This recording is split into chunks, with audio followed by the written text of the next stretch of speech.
What does it feel like to you, Tazaryach, right? Tazaryach. Tazaryach.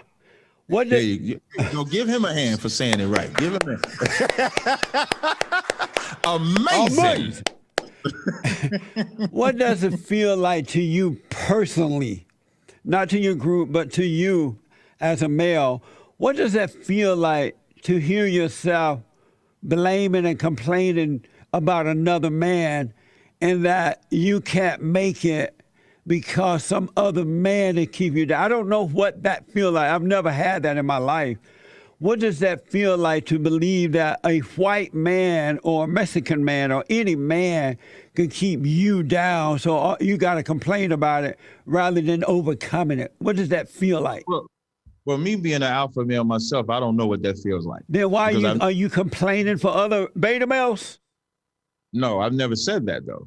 But pointing out crimes is not complaining. But you're complaining about the white man. For example, when the towers fell, 3,000 people died. 3,000. And in the name of them towers falling, they went to war in Afghanistan. Now, they said only Osama bin Laden and whoever was down with him caused it.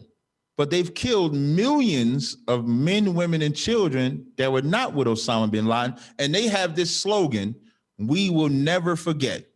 So every year, they bring up the crime. I know, but you're going away from what I just asked, because I hear a lot of black males sounding like black women, and they're complaining about some white man keeping them down, and they can't make it because of the white man.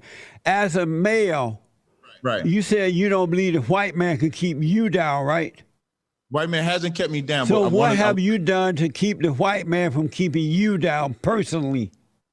Okay, I want to finish showing you. Yeah, I'll let you come back to that. But tell me, what have you done personally to keep the white man from keeping you down? I got you. I'm coming right to your answer. I'm just walking you to it so you can understand, because I know you respect white men, so I'm using them. So I'm teaching you how to be an alpha. You like. I'm not a beta male.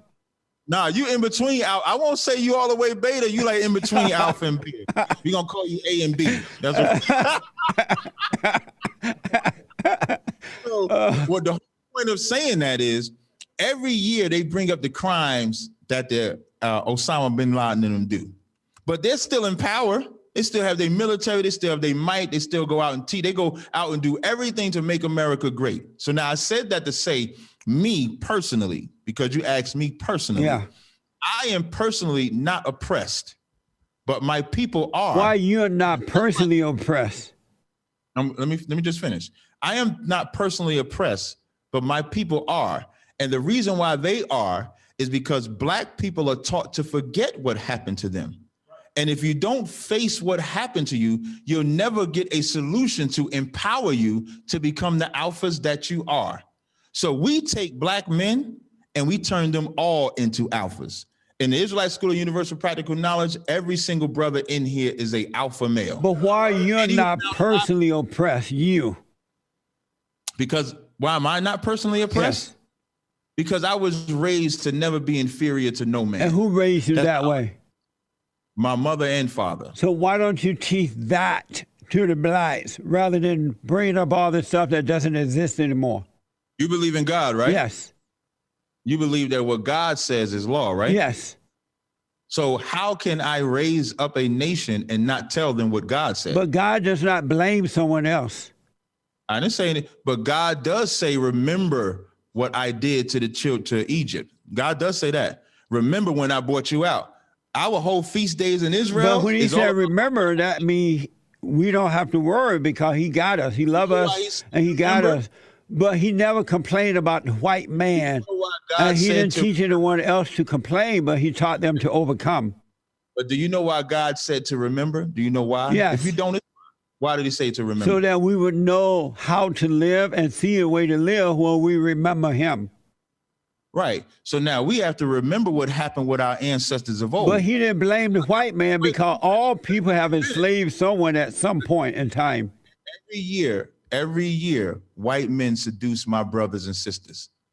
So every year I have to remind them, you're going. So now everybody's going to go with Joe Biden, right? Everybody voted for Joe Biden. No, it's not true. They stole the election.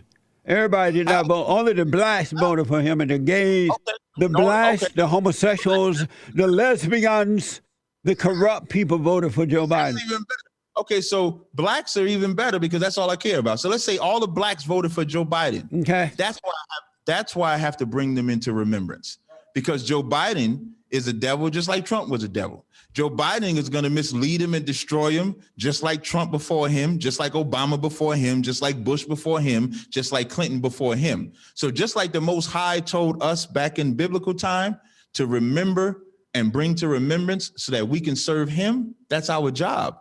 So I can't just go to somebody and say, man, I was raised to be superior. I have to tell them, God said, don't do this. God said, don't do that. Like, you don't sin, right? I always hear you say you don't sin, right? No one of God, if you've been born again of God, it's impossible to sin. But let me ask, if the blacks had a father and mother as you did growing up, would they be complaining about the white people today? Well, I didn't have my father my whole life. Oh, who did you have? So I primarily had my mother, and my father was like in and out because he had an addiction problem. So you were not close to your father?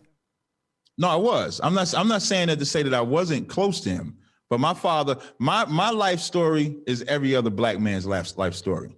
You grow up, when I say every, of course it's not literal, but it's majority, especially in the 70s, 80s, and 90s and stuff like that. So I grew up in a broken home.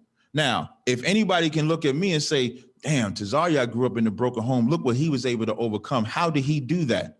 And I could say, God did that. And then now we can inspire other black people. And they say, well, what did God say to do? God said there's certain things you're supposed to eat, certain things you're supposed to celebrate, certain people you're supposed to love, and certain people you're not supposed to love. Certain people you can have sex with and deal with and marry, and certain people you can't. Are you married? That's what God. Yes. Do you believe our battle is a spiritual battle or a physical battle? Spiritual first, physical second. Do you believe in God? Yes. How do you know you believe in God? Because I keep his commandments. And what are his commandments? His commandments are the 613 laws that you find throughout the Bible. And do you love your neighbor as yourself? I love my neighbor as myself. That's correct. So do you love white people? He's not my neighbor. Do you love white people? He's not my neighbor. Do you love white people? He's not my neighbor. Do you love white people, Ambassador? But he's not my neighbor. And what's the answer to that? No. You don't love white people? No. And do your God love white people? No. Right. God only loves the children of Israel. You as a pastor should know that.